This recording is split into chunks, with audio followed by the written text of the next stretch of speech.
Today we're making history on the Swiss Watchmaking channel with the first female watchmaker. She made an awesome watch, and today we'll find out everything about it.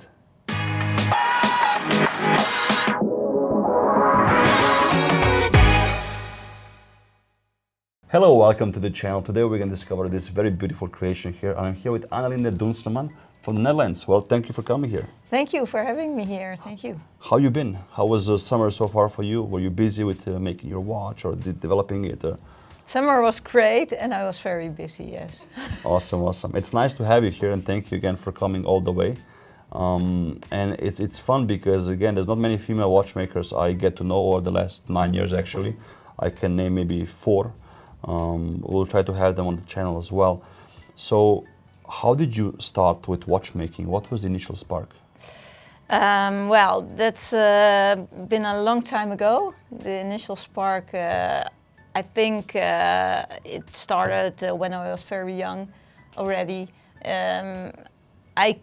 Since I can remember, I like watches. So I think it started very long time ago. Nice. Was it like an interaction with like a vintage watch, like a family heirloom, or? Actually, it was with the thick and the mechanical thing. So, and watches especially. But I was also interested when I was young, you know, I went to these flea markets. I loved to do the flea markets and I assembled all kind of mechanical things and also like turntables or clocks or speakers or whatever.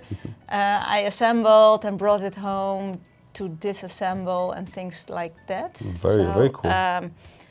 And also when I could find them, I looked for watches, pocket watches, all kind of things. I was like 11, 12 years old.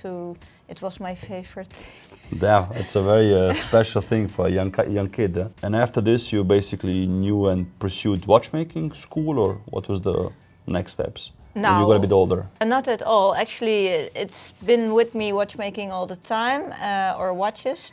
But I walked a totally different path until 10 years ago or more than 10 years ago. After my school I went to theater school and I did some social studies, and actually the watchmaking was on the background. But it was always like accompanying you, right? It was always probably in the back of the head. Yeah, it was, and I assembled watches, collected, but not the high-end watches, but I was always into watches, yes. And then you decided to pursue this watchmaking career. Yes. How did you start? What was a brand or a school or? I started to do goldsmithing. I changed my profession and I wanted to learn, and actually I did it because I wanted to do watchmaking, but at that time, that year, it was full. So I started with goldsmithing. At the same time, I wrote myself into the watchmaking school of the Netherlands,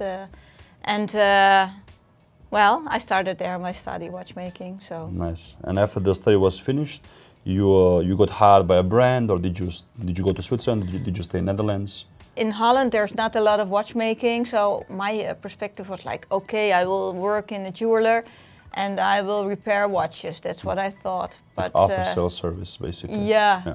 Like there was nothing else but that. But we had to do some internship, and because I did my internship at Coulter and also at Manufacture, my perspective changed completely because I lost my heart to the decoration and doing the decoration of the watch, and also what I learned at Coulter, the horlogerie. When I finished my watchmaking school in the Netherlands, I got a job at Grunewald. Let's go. Yeah. So one of my favorite people plus watches. So when you told me Grunewald, I'm like, yes, I know it's good. What's your favorite Grunewald you worked on? It's the Remontoir. Remontoir, okay, cool. So you're on the same page. Yeah. It's good, it's good. I still want one, you know, I'm always bugging Bart and Tim to sell me one at retail, of course. Keep on begging. Because I've heard there might be some laying around, you know, I don't know. I've seen you on Instagram, and then we bumped into each other during Watches and Wonders this year in the Watches TV studio. And then we met as well, and I was very impressed. I was also more impressed when I found out all the details behind it. Because at first glance, the watch has a wide dial, it's like a time-only watch. But when you explain to me the components, the finishing, all the elements we have also on the side here, which you can see, it's really impressive, especially for the first watch, I think. How did you come up with the idea for this specific model, and again choosing time only to start with? Well, thought because I did not want to bring my first watch with a lot of complications and as complicated as possible, but I just wanted to start small, and that's why I choose to come with a watch like this, time only, but it has a complication, the zero reset mechanism, Yeah. and I think which is very high end. Yeah. And it also works really well and really quick. So basically, zero reset means it's very useful when you set the time, right? Yeah. So you can basically pull out the crown, and then the seconds hand goes back to zero. You can set your minutes and hours, and that's Yeah. it. So you don't have to like approximately do it, or you have to wait for the seconds to be at zero. It's really beautiful. How did you come up with the name and the inspiration behind the dial and the watch? Because I know it's called Black Tulip, right? Yeah, it's a story from the Netherlands, actually. We are going back a long time, so it's in the 17th century that in Holland we had the so-called tulip mania. Yeah, yeah. And actually people were looking for the black tulip for centuries, and it's still not, they still not managed it to make it, and there is some magic about it, and there's some, I think it's in the name already, like black pearl or black tulip, but Yeah, it's really really rare and it's never made, and people got crazy to trying to make a black tulip, and for me watchmaking it's a bit crazy. It's like a pursuit for the unattainable, unattainable beauty. So let's go through it, because there's many details here, from the buckle to the case to the dial to the movement. Let's start maybe with the first thing, which is the dial. Yeah. How do you do this, and how many layers, and walk us through it a bit. Yeah, well, the dial, it came a little bit later than the rest, but for me it was very clear that it had to be, for the first sight when you see it, very simple, calm colors, but for me it's fun to make it as complicated as possible. Counts a lot of layers, 4 layers, it's 39 components, and there are all kind of different finishings, so for me it's really beautiful. And you brought a picture here which basically showcases the dial. Yeah. So we have the chaptering, which is a concave, as it seems. Yeah. Which I assume is very difficult to make. Yeah, and it's nice to, when you look into the watch. It's like a continuation. Yeah, your design. eye goes like this in the watch, not to look around the corner what's over there. What's So over there, yeah. I really like that. And all the indexes are applied? Yes, and they are all different decorated. Your logo as well there? Yeah, it's decorated as well. It's over there. So all clicks very nice into each other. So it's like with pressure or with screws? Yeah. With pressure? No screws, but you have to pressure it, yes. Yeah. And then the second subdial, small second subdial, also is separate element. Yeah, it's also separate, and it's also different decorated. It's radial decorated inside with the brushing, and the outside it's polished. Minute track, it's painted very carefully. First the machine has to make the line, and then the paint is doing it. It's not stamping or something, but so it's really... the black lines are actually carved? They are carved and filled? Yes, and filled. With lacquer? Or? Yeah. It's a lot of work, and we had to do the first one. We had to redo and redo, so it's nice, yes. I'm sure, yeah. But it's very nice. It's like a sandwich, huh? You have this part, and then it all comes nicely together. And how was the pattern created?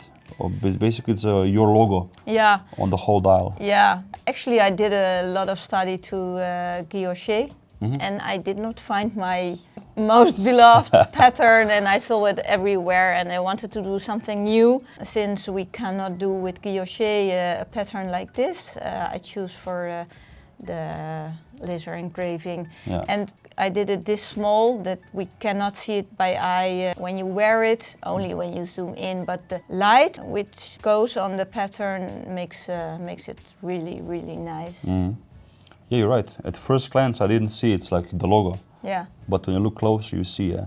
And also there is your logo on the concave bezel, Yeah. right? Again, a very small and very cool detail here on the side. I wanted to do some decoration on this place, yes, and then Here we have it. Yeah. It's very yeah, cool. well, I'll explain. Then I thought, well, I can do the logo as well because it's already on the dial. The dial, yeah. And I did put it like this, and it's also by laser, and then it's the inside. That's why you see the difference. It's like a brush. It's black, huh? Yeah. No, it's not black. The black, what you see is the shade. So it's. It's very cool. It's a nice little detail, huh? And on the bottom of the case, we have crafted in the Kingdom of the Netherlands. Created, yes. Created, yeah. Yeah. A very majestic sentence. Actually, in Holland, we have, in the Netherlands, we have on our passport, it's written that we are Kingdom, huh? yeah, from the Kingdom of the Netherlands. So I thought it's a nice thing to write on my watch. Because actually it's created in the Kingdom of the Netherlands. It sounds very fancy. I like it. I wish we had a Kingdom of Switzerland. Sounds dope. It sounds nice. Yeah. Sounds nice, yeah. So the bezel is concave, again, which goes in tune with the mini track.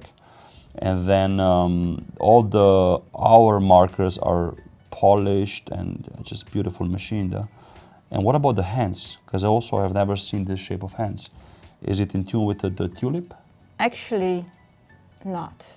But it's nice to say, maybe some people see it or not. The hands are made just because I like hands like this. Yeah. It's like almost like spade, heart-shaped. Huh? Yeah, and I like it when they are this thin, completely hand-finished. It's polished. We polished it round. But I see the black tulip now. Yeah. Right? Yeah. And I didn't know this even exists. I saw it now. Because the counterweight of the second hand is a black tulip, yeah, right? Yeah, it is, yes. I thought it's the logo first, but then I looked a bit closer. I zoomed in with my eyes, you know. Yeah, As a photographer, we have this feature. It is. And I saw it's a black tulip. Very cool. Yeah. It's beautiful. Yeah, the side of the case is also the black tulip. It's all. It's not your logo. Okay, yeah, so gorgeous. And the case looks also complex. You have a difference of polishing and micro bead blasting and brushing. Yeah. Is it a 3-part case or more, or how did you decide on opening up the case sides basically? Well, it's designed purely by instinct. It's I like it like this, so I made it like this. Actually, that's something which you see in the whole brand. I did not make any concession actually, because I thought, now I'm making a watch, so let's make it the best as possible. The way you like it, yeah. Makes sense. And how many components are on like the case? 21 components. Gorgeous. And do you have like machines at home, or do you use the help of suppliers, or what's the whole process? Because I know for the first watch it must be very expensive to buy like all the CNC machines and do everything by yourself. I do have machines at home, and an atelier, but this one is made by Foutiline and Catin. We did work together for this case, yes. Nice. Well, the quality is also very good. Yeah, so that's important for a first watch. And I have a lot of wonderful suppliers and worked with me, so that's great. Gorgeous. And the buckle also, I see you it's made by Foutiline and Catin as well, and I made it myself, so... Gorgeous. The design, huh? Yeah. It's very fluid as well. And it wears very nice because it's flat on the wrist. For the movement, I can say I did collaborate with Maurice, and I took some parts from his movement. And because of the zero reset mechanism, I made it myself. And I worked with another company which helped me to develop the zero reset mechanism, and it's made totally by hand, except the wheel, so that's what I'm really proud of. Do you use like a brass for the movement and plates, or do you use something else?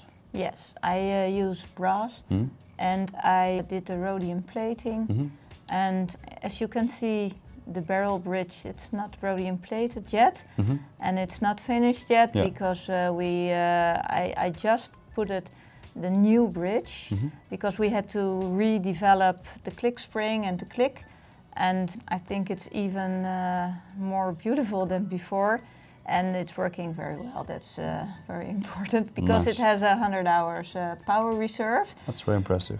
And it was a little bit, in the beginning, it was a little bit too much power for this movement, so we had to redo and retest and everything, and now it's perfect. So it's this great. is a prototype movement for people to know. Yeah. Again, like you said, the final product will have the silver rhodium plating across all the top bridges, basically. Exactly, yes. And then also there's a little engraving here next to the big bridge. Yes, it's telling the caliber. It's Nice. the D2.5. And there's also a little engraving here, and it's set 0 reset. And I think, yeah, that's the essence of this watch as well, and the essence of time, so it should be written. Yeah. And I like it. Then we have the other bridges. And what is special about it, that you come from here, and when you follow the bridges, it's going like a stairs. Every bridge is one a bit more down, a layer. So they're all on different levels, basically, Yes, as well. So we exactly. started with the big one, it's on the top, and then it gradually goes down to the balance. Every bridge has another stair. So the last one from the, it has more stairs. Yeah, it's beautiful. And also I see skeletonization, Yes. beveling. Yes, and also on the balance bridge we did a lot of decoration, and it's yeah.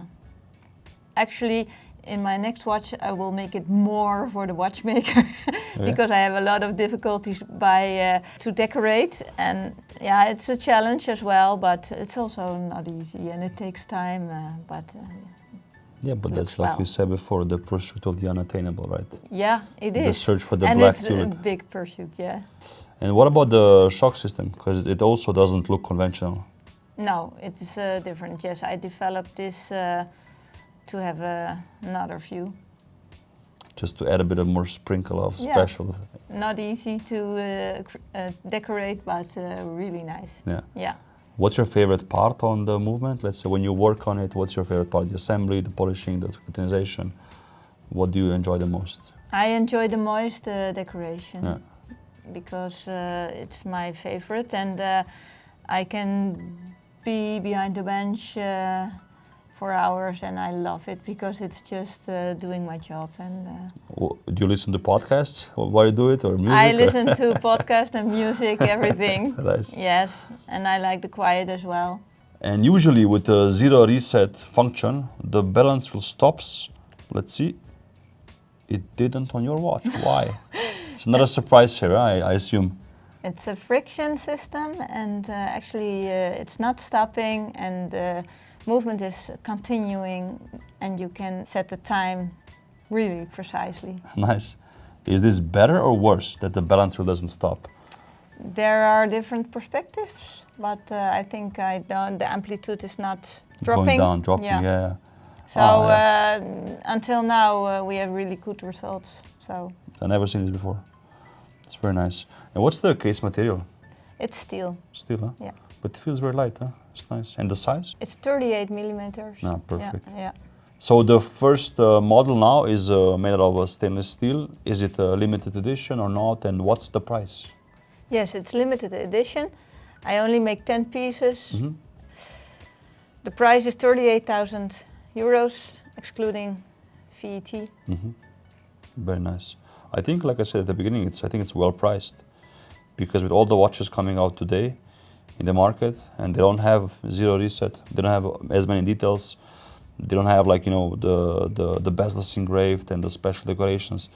I think you're very, very well positioned actually. Is this like a subscription price or already a set? It's not on subscription. I'm making 10. Yeah, nice. And what's the future for you? What's the watch after this one? Is it a different dial, or you want to go into a completely new caliber or add a complication? Or how does your mind, think? I would like to retake this one, more or less, not completely the same. I want to put some differences, and I would like to make it in precious metals. So when I make the bridges in gold, for example, I can, the scratches I make or the mistakes I make, I can repair myself. Gotcha. And I love that to do, and not to do the gold plating again and again, or whatever is needed to repair the mistakes I make. So I learned at Gunneveld, there we worked in steel, and we always repaired our own mistakes. Awesome. And what would be your dream complication one day? A minute repeater. Minute repeater. Yes. Yeah, nice. That makes sense. Yes, it's going back to my youth, so I would love to do that one time, yes. It's beautiful. I hope you will be able to do it. Yeah. And I can't wait to see it and film it, so you guys can see it as well up close. Annelinde, thank you so much for coming to Zurich to show me your beautiful watch and your story as well. Thank you. Guys, I hope you enjoyed it. I'm going to have many more watchmakers on the channel this year from all around the world, so stay tuned and I'll see you next time.